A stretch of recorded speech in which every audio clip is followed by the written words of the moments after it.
താലിബാനിസമാണെന്ന് ഒരു CPM-കാരന് എങ്ങനെയാണ് പ്രസംഗിക്കാൻ കഴിയുന്നത്? അതിന്റെ ഉള്ളിൽ കയറി ഞങ്ങൾ വീണ്ടും സംസാരിച്ചു. ഷാഫി ഹാജിയോടും അതേപോലെ തന്നെ ഈ പറയുന്ന നദിവിയോടും ഒക്കെ ഞങ്ങൾ സംസാരിച്ചു. അവർ വരട്ടെ, ഞങ്ങൾ അവരുമായി ചർച്ചയ്ക്ക് തയ്യാറാണ്. അവർക്ക് എന്തെങ്കിലും ബുദ്ധിമുട്ടുണ്ടെങ്കിൽ അവർ ചോദിക്കട്ടെ, ഞങ്ങൾ കാണിച്ചു കൊടുക്കാം.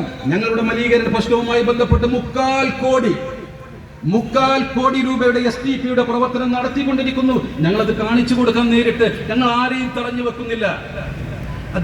അവർ പറഞ്ഞ വാക്ക. അപ്പൊ അവരുമായി ഒരു ചർച്ചയ്ക്ക് പോയിട്ടില്ല.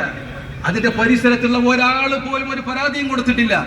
എന്നിട്ട് മലിനീകരണം എന്ന് പറഞ്ഞു വന്ന ആളുകൾ ഇത് കേൾക്കാനോ ഇത് മനസ്സിലാക്കാനോ എന്നിട്ട് വന്ന് കണ്ടോളൂ എന്ന് പറഞ്ഞിട്ട് അതിനോ തയ്യാറാകാതെ ആ വാതിൽക്കൽ വന്നുകൊണ്ട് പറയുകയാണ് ഇത് താലിബാനിസം പഠിപ്പിക്കുന്ന സ്ഥാപനമാണ്. തമാശയാണോ CPM-കാര? നിങ്ങളുടെ മനസ്സിലുള്ള ഉദ്ദേശം BJP-കാരനുമായി അടുത്ത പഞ്ചായത്ത് തെരഞ്ഞെടുപ്പിൽ നിങ്ങൾ സഖ്യമുണ്ടാക്കുന്നുണ്ട് തിരൂരങ്ങാടിയിൽ എന്ന് ഞങ്ങൾ അറിഞ്ഞു.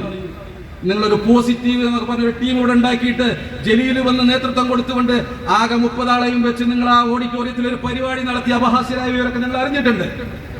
ആ പരിപാടി പൊളിഞ്ഞതോടുകൂടി BJP-യോടൊപ്പം കൂടി വീരലിലുള്ള സീറ്റെങ്കിലും നിങ്ങൾക്ക് കിട്ടൂ എന്നുള്ള ബോധ്യം നിങ്ങൾക്കുണ്ട്.